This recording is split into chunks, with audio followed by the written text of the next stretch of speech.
అండి ఇది మీకు తెలుసా?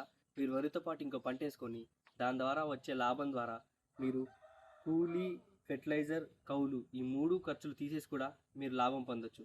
అదేంటో చెప్తా వినండి. ఆ పద్ధతి ప్రకారం మీరు ఒక ఎకరం గట్టు మీద 800 నుంచి 900 మొక్క పట్టిద్దండి. మామూలుగా మీరు జామాయిలు సాగు చేయాలంటే ఒక ఎకరంలో 1400 నుంచి 1500 మొక్క వేసుకోవచ్చు మీరు.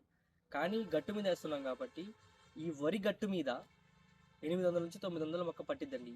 ఈ మీరు 3 ఎకరాల నుంచి 5 ఎకరాలు వరి సాగు చేసేటట్టయితే ఇది మీకు చాలా మంచిగా పనిచేసిద్ది.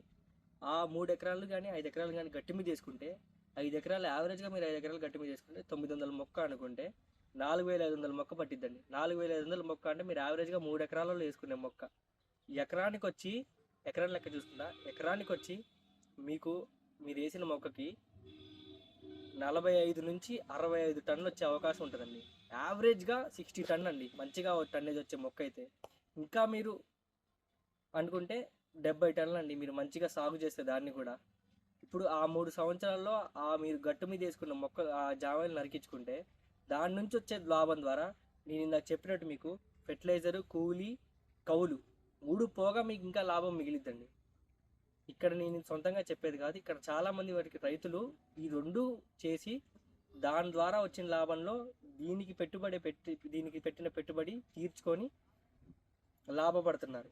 ఇది మీరు ఒకవేళ కావాలంటే ఇది ఫాలో చేసుకోండి. ఇంకా దీని గురించి ఏదైనా ఎక్స్ట్రా డీటెయిల్స్ కావాలంటే కామెంట్ చేయండి.